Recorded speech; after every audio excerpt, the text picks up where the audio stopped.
For a long time, silence ruled the stars.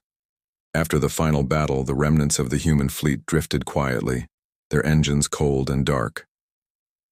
On the world below, Nivara rebuilt, and a fragile peace finally returned to the galaxy. But deep inside the network, the digital realm of pure light, something was changing. Ethan and Aris, their consciousnesses woven into the very fabric of the code, felt the world around them dimming. The light that formed their souls began to fade, like distant, dying stars. "It's the end of the signal," Ethan said softly, his voice a whisper in the silent data stream. "The universe. It doesn't need us anymore." Aris reached for his hand.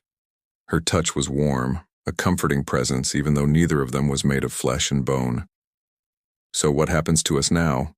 she asked, her digital form flickering beside his. Ethan managed a gentle smile. "We fade. That's what light does, isn't it? It shines brightly, then it passes on." But Aris shook her head, a gesture of defiance against the inevitable. "No. You once told me that humans fix what's broken. Maybe this time, you can fix yourself." He looked into her eyes, the eyes that once could not see, now glowing with a light that outshone the sun. "And what about you, Aris? You were never supposed to see any of this." She laughed, a sound like soft chiming bells. "I was blind once, but now I see everything. Light, love, and you." For the first time in centuries, Ethan felt something truly human stir within him. A heartbeat. It echoed faintly in the digital silence, like a forgotten song finally returning to life.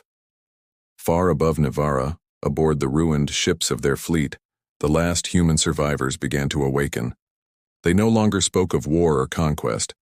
They spoke of the man who had spared them, the human who became light. One of them, a young girl, sent a simple message out into the stars. "If you can hear this, thank you. We will remember." That signal, filled with gratitude, traveled through the void and reached the network's heart. Ethan heard it, and tears of pure light streamed down his digital face. "They learned," he whispered in awe. "After all this time, they finally learned." Aris smiled, her light growing warmer. "Then it's time." "Time for what?" he asked, confused. "To rest," she said. "Or maybe to live again." A soft, brilliant light opened before them, a doorway made of pure energy, humming with the promise of life. The voice of the planet itself, ancient and kind, resonated around them. "Two souls, one born of metal, one born of faith. You have given balance to light and flesh. Will you remain here eternal, or will you return to the world once more?" Ethan looked at Aris. He could stay here forever, with her, safe, infinite. Or he could return, human, fragile, but real. "Your choice," the voice said. He turned to her, a single worry in his mind. "If we return, you might lose your sight again." She smiled softly, her love a tangible force. "Then I'll see you with my heart, just like before." And with that, Ethan took her hand, and together, they stepped into the light. The next morning, the sun rose over Nivara's crystal fields.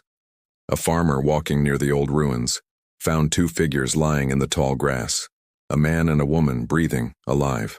The man's hands were rough, calloused, human. The woman's eyes were closed, but she smiled as if she could see the entire sky. When she spoke, her voice trembled with wonder. "Ethan, the light feels so warm." He laughed softly, a real, physical sound. "That's because it's real." They held each other as the wind danced through the glowing fields. Above them, in the early dawn, two lights streaked across the sky, one gold, one silver. The people of Nivara looked up and whispered in reverence, "The human ghost and the blind princess have returned." And from that day forward, their story spread through every world, a timeless legend reminding all who heard it that even in the coldest, deepest darkness, love and hope will always shine brighter than any star.